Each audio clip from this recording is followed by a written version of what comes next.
Eu queria convidar você a abrir sua Bíblia lá em Efésios, capítulo 4.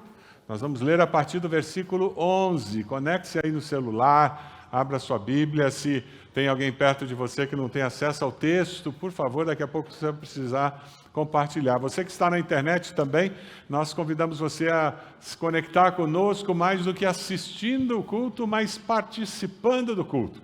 Então, abra sua Bíblia aí. Veja se quem está perto de você vai ter acesso ao texto de Efésios 4. Preparando a mensagem para o dia do pastor, eu encontrei um texto que eu achei interessante, eu vou compartilhar com vocês. O pastor ideal. Quem que não quer ter o pastor ideal, não é mesmo? Pastor ideal, após centenas de anos de procura, achou-se o pastor perfeito. Ele é o líder que agrada a todos. Conhece um pastor que agrada a todos? Ele prega precisamente 20 minutos e para. Ele condena o pecado, mas nunca aponta o dedo para ninguém. Ele trabalha das 8 da manhã às 22 horas da noite e faz de tudo: faxina da igreja, aconselhamento e preparação de sermões. Do seu salário ele devolve 25% para a igreja. Seu carro é novo, suas roupas elegantes e a sua família é bonita. Além disso, ele gosta de comprar livros, está pronto a ajudar qualquer causa nobre, auxilia os mendigos sempre que eles passam pela porta da igreja. Esse pastor tem 36 anos, mas já prega há 40. Ele é alto, mas não muito forte, nem muito magro. Porém esguio e muito charmoso. Seus olhos são azuis ou castanhos, dependendo da necessidade da ocasião. Ele reparte o seu cabelo ao meio, o lado esquerdo é preto e liso, o lado direito castanho claro e encaracolado.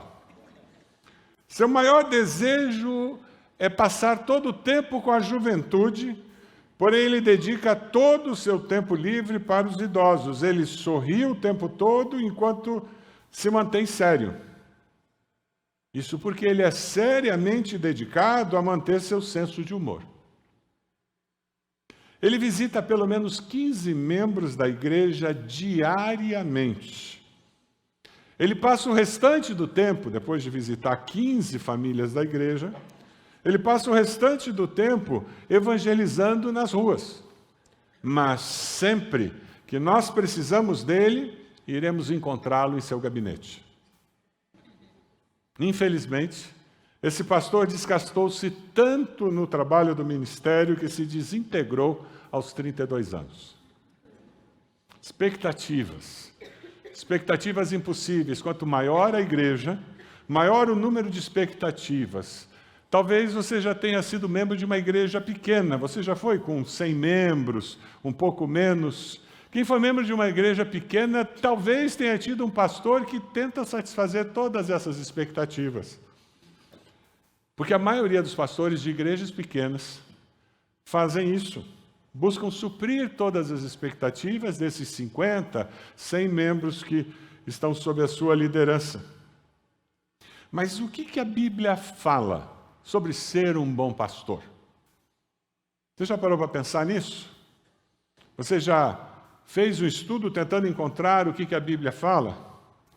Quando eu vim para a IBB, há 33 anos atrás, eu enviei um vídeo para a igreja, e nesse vídeo eu falava para a igreja sobre a filosofia de ministério que eu tenho, que eu entendo que Deus tem para mim, o que a palavra nos ensina. E compartilhei isso com a igreja.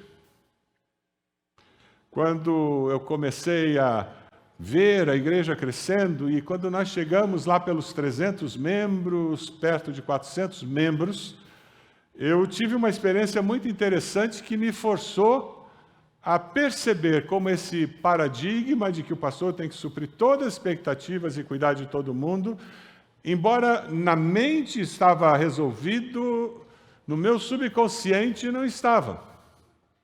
Eu vou contar uma história para vocês entenderem o que aconteceu. A igreja com 3, 4 cultos acontecendo aos domingos, lá na Gago Coutinho, e de repente, um casal chega na porta e me cumprimenta. E eu cumprimento o casal. E eu digo, que bom que vocês estão aqui, sejam muito bem-vindos à nossa igreja. Uma alegria recebê-los aqui. Eles deram um sorriso amarelo para mim. Um olhou para a cara do outro, aí eles riram um pouco mais. O marido vira para mim e diz, pastor, nós já somos membros aqui há 1 ano. Vocês podem imaginar como eu quis abrir um buraco no chão e desaparecer naquela hora, né? Constrangido. Eles eram membros da igreja há 1 ano e eu ainda não os havia encontrado. Naquele tempo, o pastor Avelino tinha entrevistado aquele casal. Aquele casal estava servindo numa área que o pastor Avelino liderava, estavam indo nas congregações e eu simplesmente não tinha tido a oportunidade de encontrá-los. E eles eram membros da IBB. Eu fui para casa com uma crise interior que durou algum tempo. Que tipo de pastor eu sou que tem alguém que é membro há 1 ano e eu não conheço? Isso não está certo, não pode ser. No meu período devocional, um dia, Deus falou de uma forma muito clara. Sabe aqueles dias em que você está lendo a tua Bíblia no teu quarto, e a impressão que você tem é que o texto pula da palavra, a impressão que você tem é que tem alguém aqui do teu lado falando com você. E enquanto eu orava sobre esse assunto, dizendo, Deus, como é que eu vou conseguir pastorear? A igreja está crescendo, o que eu faço? E eu, como que eu vi o Senhor me dizendo, você não tem que pastorear todas as pessoas, mas você tem que garantir que todas as pessoas sejam pastoreadas.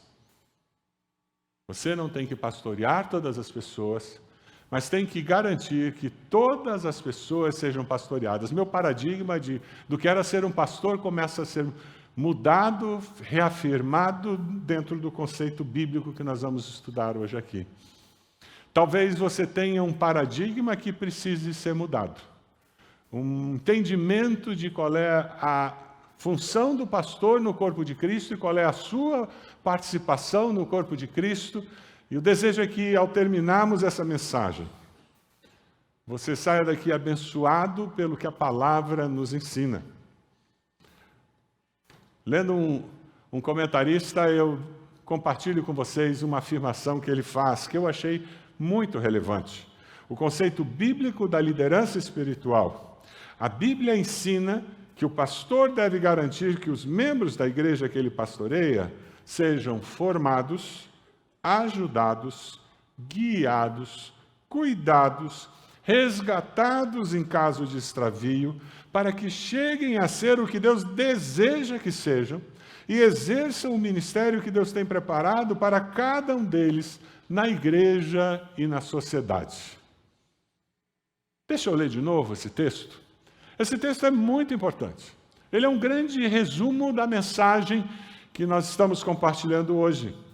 A Bíblia ensina que o pastor deve garantir que os membros da igreja que ele pastoreia sejam formados, ajudados, guiados, cuidados, resgatados em caso de extravio, para que cheguem a ser o que Deus deseja que eles sejam.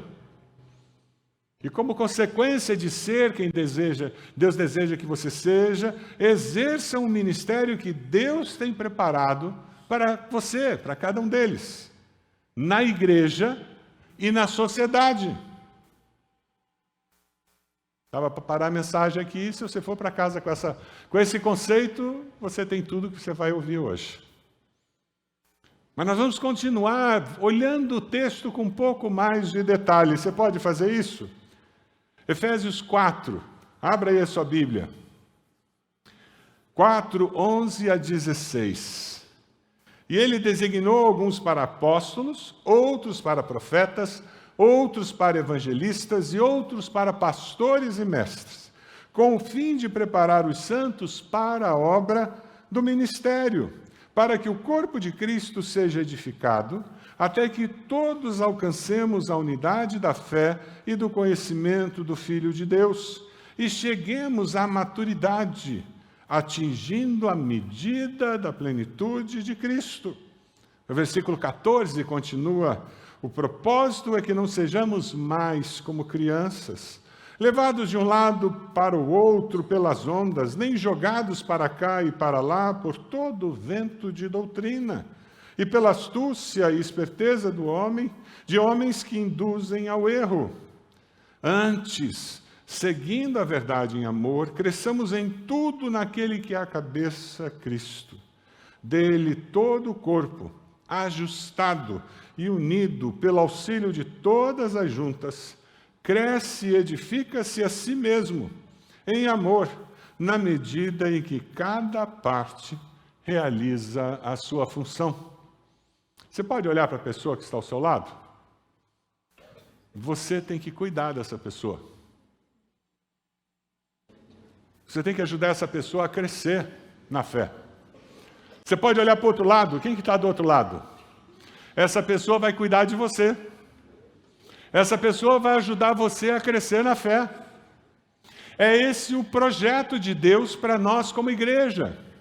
O plano de Deus é que nós estejamos crescendo e amadurecendo na fé, porque convivemos, interagimos e agimos. Quando nós pegamos uma carta como essa, é importante a gente entender a estrutura básica da maioria das cartas do apóstolo Paulo. Na primeira metade, ele normalmente enfatiza a doutrina, os conceitos, as grandes verdades. E na segunda parte da carta, que é justamente a partir do capítulo 4 de Efésios, ele é tremendamente prático. Ele dá direcionamento, ele fala sobre os costumes da época, ele desafia as pessoas a alcançarem integridade e solidez na fé. O texto lido fala sobre os dons dos vocacionados para a igreja. Existem várias listas de dons, e essa lista que nós acabamos de ler, que é conhecida como a lista dos vocacionados, dons dos vocacionados, é muito específica. Pastores, aqueles que exercem liderança espiritual dentro da igreja, esses 5 ou 4 dons que existem aí, eles têm uma função específica. Deus deu esses dons para servir a igreja e os membros para que eles possam cumprir o propósito. Veja, Efésios 4:11. O texto nos diz: ele designou alguns para apóstolos, outros para profetas, outros para evangelistas e outros para pastores e mestres. Os 5 ministérios não são títulos, são expressões da graça que Jesus exercia. O pastor David Cornfield, na sua Bíblia do Discipulado, se você está procurando comprar uma Bíblia comentada, compre na nossa livraria a Bíblia do Discipulado. Você vai ser muito abençoado por ela. Nessa Bíblia ele faz o seguinte comentário: estes 5 ministérios são pessoas dadas à igreja. Grava esse conceito, são pessoas dadas à igreja, separadas e vocacionadas dentre os membros, diferentemente de outras listas de dons que tratam de dons dados a indivíduos. Muitos dons são para edificação própria. Muitos dons são para que você sirva outras pessoas, mas o dom ministerial, o dom para os vocacionados, eles são específicos porque eles têm uma função diferenciada com relação à igreja. Nós temos dificuldade de entender esse texto de que Deus chamou alguns para serem pastores, porque nós confundimos função com título. Nesse ponto, os presbiterianos estão com a razão. Eles chamam os seus pastores de reverendos. E assim fica mais fácil, quem está acostumado a usar essa terminologia, a chamar o reverendo Amós, que é um ótimo pastor. Ninguém teve dúvida que é a função. Aí quando a gente usa a mesma palavra para o pastor Amós, é um ótimo pastor, a gente confunde título com função. E quando você usa títulos, muitas pessoas são atraídas pelos títulos. Foi o que aconteceu. Nós temos um crescimento absurdo de apóstolos. Nós temos até pai apóstolo, porque apóstolo é pouco. Então eu tenho pai apóstolo. Wayne Grudem faz uma observação com relação a isso, que eu achei interessante, eu compartilho com vocês. É digno de nota que nenhum dos grandes nomes na história da igreja, Atanásio, Agostinho, Lutero, Calvino, Wesley e Whitefield, assumiu o título de apóstolo. Estamos falando do título. Título de apóstolo permitiu que o chamasse apóstolo. Se alguns, nos tempos modernos, querem atribuir a si o título apóstolo, logo levanta a suspeita de que são motivados por um orgulho impróprio e por desejos de autoexaltação, além de excessiva ambição e desejo de ter na igreja mais autoridade do que qualquer outra pessoa deve corretamente ter. Assim como alguém que aspira pelo título de pastor, simplesmente pelo título, sem querer exercer a função, sem ter o dom para exercer a função, também faz isso por orgulho, por ambição própria. Está errado. É interessante que quando você começa a estudar esse texto, ali no versículo 11, existem as palavras pastores e mestres, né? E aí tem uma discussão dos teólogos. Por quê? Porque no original não aparece o artigo e. Então, não aparece o e. Então, na realidade, o que acontece? Você pode tanto ter pastores mestres, como pastores e mestres. Pastores mestres e pastores e mestres.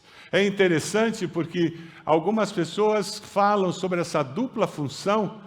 E uma das argumentações é que não tem como você ser pastor sem ensinar, e não tem como você ser mestre sem ter que envolver-se de alguma forma para ter uma experiência pastoral com seus alunos. Um bom pastor ensina, um bom mestre se envolve pastoralmente com seus alunos.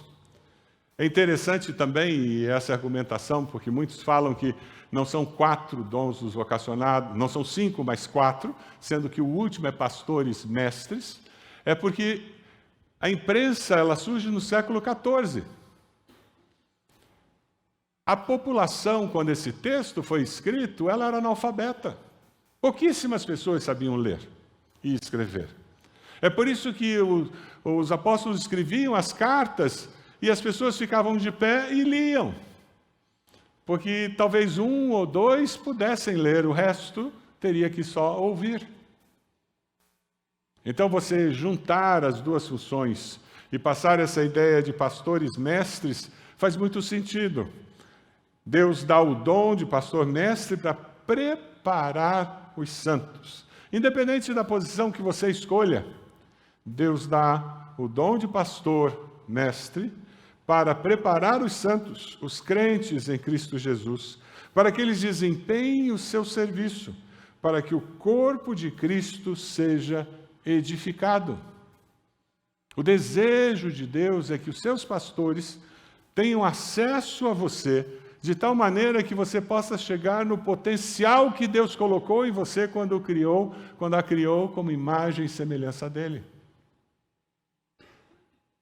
Os pastores, eles preparam os discípulos para o ministério. Eles recebem esse dom de Deus com uma função clara: preparar cada membro da igreja, cada um de vocês, para que vocês cheguem no potencial que vocês têm e possam exercer o projeto de vida que Deus tem para vocês.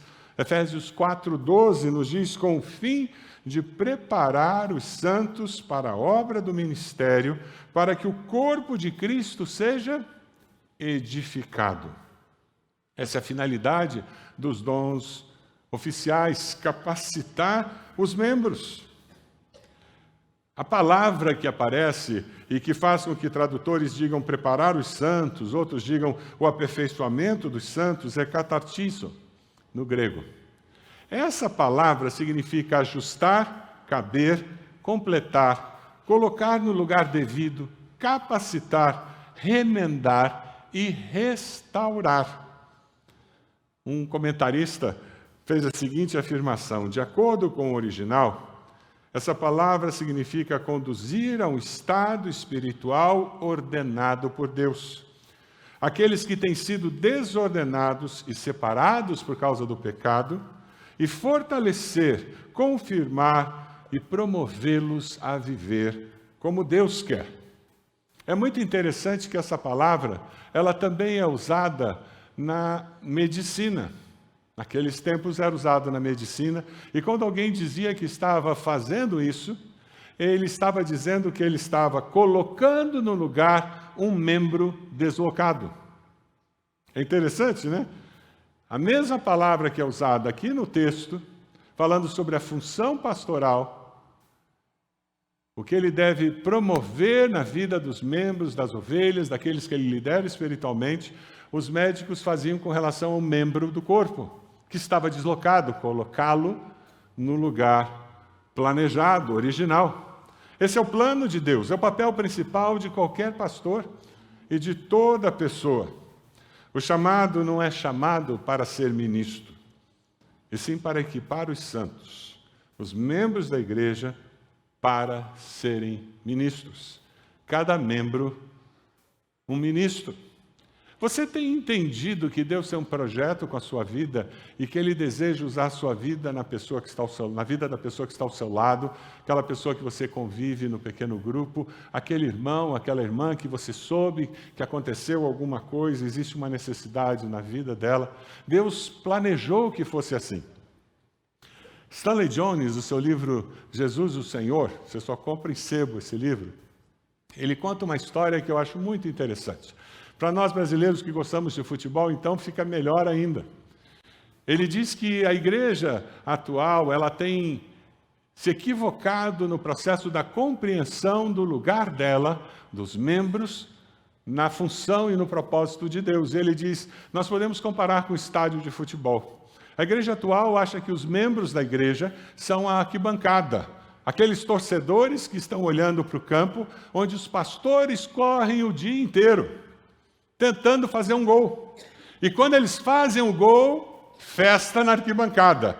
Eu tenho um pastorzão que ungidão que ele é. Ele fez 5 gols nessa partida. E o Stanley Jones diz, é um equívoco, não é o que a palavra nos ensina. Na realidade, quem tem que estar na arquibancada é a sociedade sem Deus, os não crentes. Quem está observando o que acontece são aqueles que ainda não conheceram o amor de Deus. Quem está no campo são os membros da igreja. Olha para a pessoa e diz, vai botar chuteira que você vai entrar em campo. Quem está no campo, jogando, são os membros da igreja, os discípulos de Cristo. O pastor é o treinador, que orienta, que garante que aqueles que estão jogando façam o seu melhor. E que acolham aquele que está um pouco cansado, colocando o outro para fazer o que ele fazia, para garantir que aquele jogador possa ser utilizado numa outra partida. Cuidado. Isso muda a nossa maneira de ver. Sabe, uma das frustrações do ministério é querer ajudar quem não quer ser ajudado. Querer capacitar quem não quer ser capacitado. Tudo que eu quero na minha vida é entrar no começo do culto e sair no final do culto. Não quero mais nada, mais nenhum compromisso. E essa pessoa perde todas as oportunidades que existem dentro de uma igreja como a nossa. Ela não faz a jornada do discípulo, não faz classe de escola bíblica, ela nunca participou de um treinamento, de uma capacitação para se tornar um melhor líder de pequeno grupo, para se tornar um discípulo melhor. Ela nunca participou de tudo que existe disponível para ela, não faz as escolas de paz, não se interessa. Por quê? Porque eu não entendi que eu preciso, intencionalmente, buscar a minha capacitação para que todo o potencial que existe dentro de mim possa florescer. No final do culto das 9, uma irmã veio falar comigo e disse, pastor, tomei uma decisão hoje, eu vou correr atrás. Eu disse, é isso mesmo. Você tem que intencionalmente dizer, eu quero crescer, eu quero amadurecer na vida cristã, eu quero ser um crente melhor. Porque esse é o objetivo, Deus nos chamou, esses pastores que entraram aqui representando a todos que servem na liderança espiritual da nossa igreja, eles estão aqui tentando ajudar você, para que você possa chegar a todo o seu potencial, como discípulo de Jesus, como servo, serva do Senhor, para que você possa fazer a diferença que Deus planejou que você faria, tanto em nossa igreja, como na sociedade. Pastores promovem a maturidade do corpo. Você quer que a sua igreja seja unida? Nós, membros, temos que amadurecer. Nós, membros, temos que aprender a conviver com a diversidade. A unidade na diversidade só acontece quando existe maturidade. Unidade na diversidade só acontece quando existe maturidade. Efésios 4:13. Vamos ler juntos esse texto que está projetado na tela? Até que todos alcancemos a unidade da fé e do conhecimento do Filho de Deus e cheguemos atingindo a medida do objetivo de Cristo. Deus deseja que nós vivamos em unidade como igreja, como irmãos em Cristo, irmãs em Cristo, mas nós precisamos amadurecer como discípulos, para que possamos enxergar a bênção de fazer parte dessa comunidade. Você pode participar de um culto online, você pode usar esse recurso tecnológico que a modernidade nos oferece, graças a Deus. Mas isso não substitui você encontrar-se pessoalmente com irmãs e irmãs. Isso não substitui você participar de cursos onde conceitos, ideias, princípios bíblicos estão sendo discutidos para amadurecer. Nós temos um EAD na nossa igreja. Você pode estudar a Bíblia com ensino à distância através do Ministério de Educação na nossa igreja. E é ótimo. Mas isso não substitui você estar aqui conosco, adorando ao Senhor, ouvindo a mensagem, conversando com alguém depois do culto sobre a mensagem que você ouviu e como tocou no seu coração. Para alcançar o objetivo que Deus tem para você, é necessário que cada discípulo amadureça na fé, tornando-se semelhante a Cristo. Você está crescendo. Hoje você é uma pessoa mais madura do que você era um ano atrás, antes da pandemia. A sua caminhada com o Senhor está num processo ascendente ou descendente? Nós acabamos uma série de mensagens sobre o fruto do Espírito. Quanto do fruto do Espírito você tem na sua vida? Amor, alegria, paz, paciência, amabilidade, bondade, fidelidade, mansidão, domínio próprio. Uma das alegrias que nós temos no ministério cristão é quando nós vemos pessoas que aproveitam as oportunidades. Pessoas que, quando estão aqui na nossa igreja e vem uma classe começando, elas já se inscrevem porque elas querem participar, vão no encontro de casais para fortalecer o casamento, participam do Entre Casais porque querem fortalecer o relacionamento deles, eles querem crescer. Pessoas que estão interessadas e os homens entram em grupos de homens, mulheres em grupos de mulheres e participam dos eventos porque eu quero conhecer mais, eu quero crescer. Intencionalidade para amadurecer na fé. Você está numa igreja onde você tem uma gama de oportunidades que é surreal. Surreal. Não tem como você participar de tudo o que acontece na nossa igreja. Glória a Deus. Mas você precisa participar do máximo que você pode para que você cresça, para que você se torne um discípulo, uma discípula melhor. É interessante porque o apóstolo usa duas metáforas para ilustrar a imaturidade. Dá uma olhadinha no versículo 14 do texto. Ele usa crianças, a inconstância da criança, que está chorando agora e de repente está correndo, e de repente está correndo e começa a chorar. E ele mostra um barco jogado pelas ondas. Essa é a metáfora que ele usa. E ele continua no versículo 15 dizendo: antes, seguindo a verdade em amor, cresçamos em tudo naquele que é a cabeça, Cristo. Dele todo o corpo, ajustado, unido, pelo auxílio de todas as juntas, cresce e edifica-se a si mesmo em amor, na medida em que cada parte realiza a sua função. O verdadeiro amor fala a verdade e ela não machuca, ela produz crescimento. Eu e você somos desafiados pela palavra a exortar uns aos outros. Exortar não é dar babada nos outros, não. A palavra exortar é você colocar a mão no ombro da pessoa e dizer: meu querido, aquele caminho está errado, vem comigo, é esse aqui, e você sai caminhando com a pessoa. E é isso que acontece quando você assume essa sua posição no corpo de Cristo. Você é líder de pequeno grupo, você é vice-líder e o grupo multiplica e você aceita aquele desafio de liderar e você diz: Deus vai me capacitar, e com isso você vai começar a amadurecer como discípulo e você vai conseguir ir além do que você imaginava que podia fazer. Quantas histórias poderíamos contar aqui de líderes de pequeno grupo que não acreditavam em si mesmos, quando assumiram e abençoaram tantas vidas.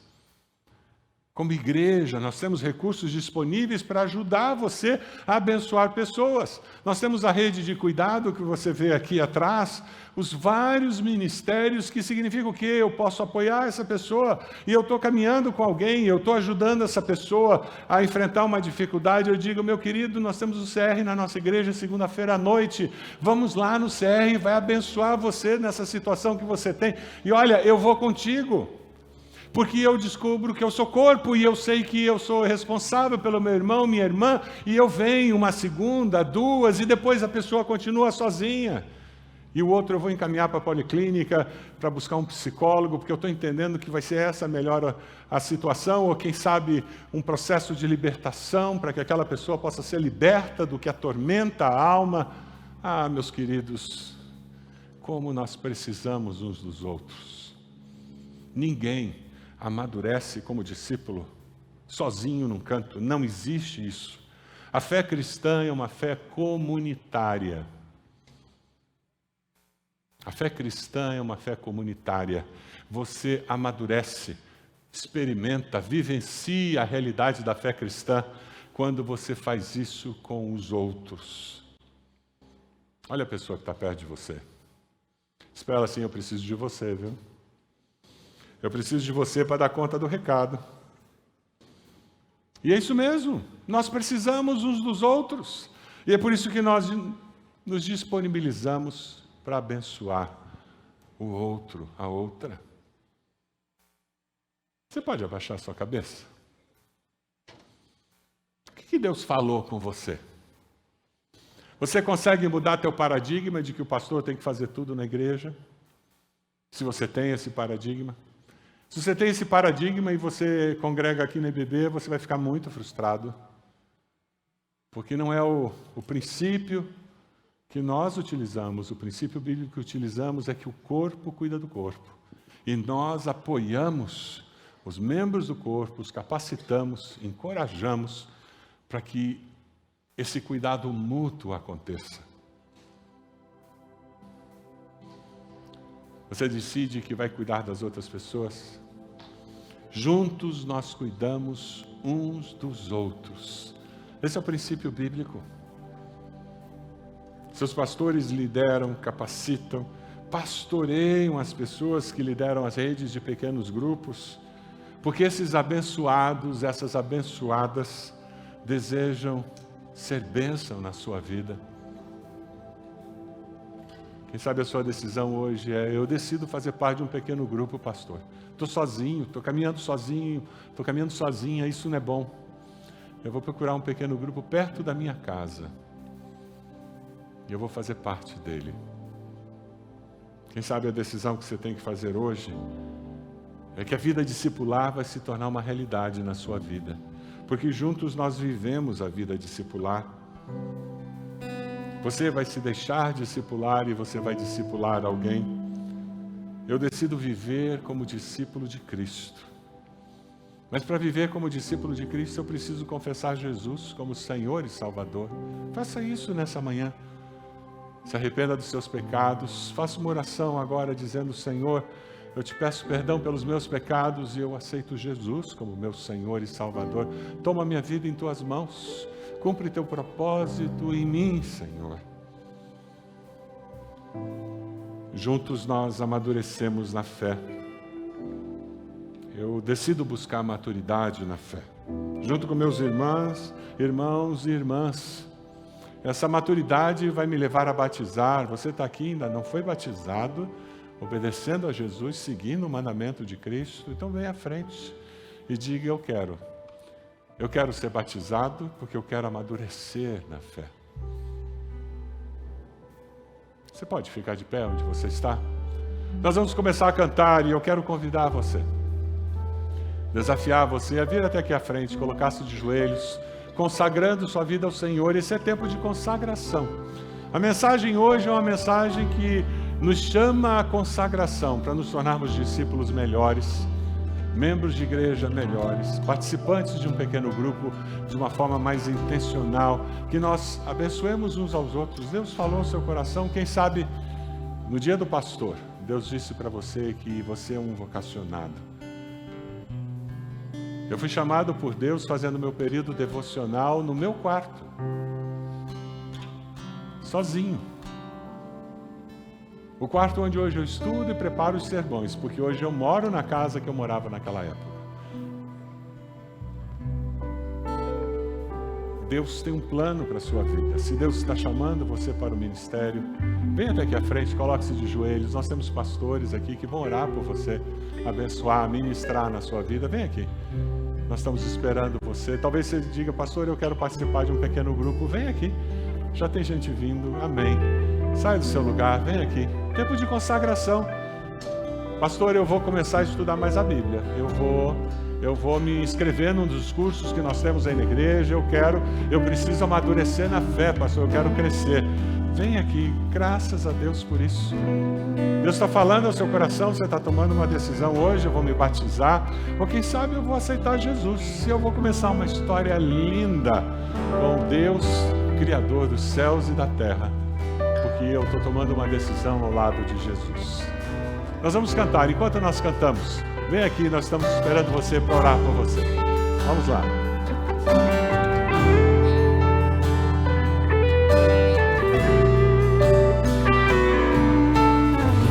Eu vou construir minha vida em ti. Tu és meu fundamento, e eu vou confiar somente em ti.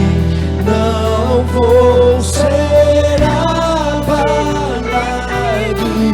e eu vou construir minha vida em ti. Tu és meu fundamento, eu vou confiar somente em ti. Não vou ser abalado. Mais alguém? Deus está falando com você com relação a ministério, ser pastor, ser missionário, se envolver numa área ministerial e servir com os dons, talentos, habilidades que você tem. Não deixe passar essa oportunidade. Nós estamos esperando você aqui na frente. Queremos orar com você e caminhar com você na busca do esclarecimento, no amadurecimento dessa decisão. Isso, pode vir. Deus abençoe. Que legal. Mais alguém? Estamos esperando você. Graças a Deus, graças a Deus, graças a Deus. Mais alguém? Deus está falando ao seu coração? Responda ao chamado do Senhor. Amém, amém. Graças a Deus, graças a Deus. Louvado seja o Senhor. Feche os seus olhos. Muitos aqui conhecem de cor essa música, não preciso nem olhar o telão.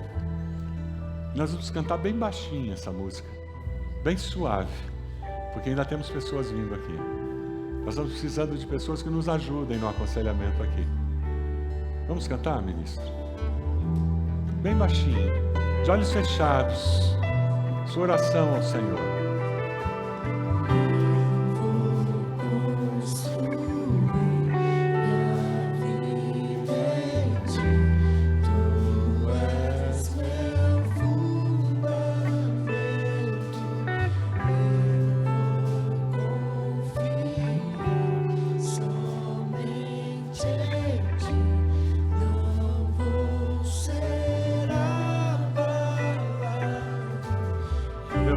Nós somos gratos ao Senhor.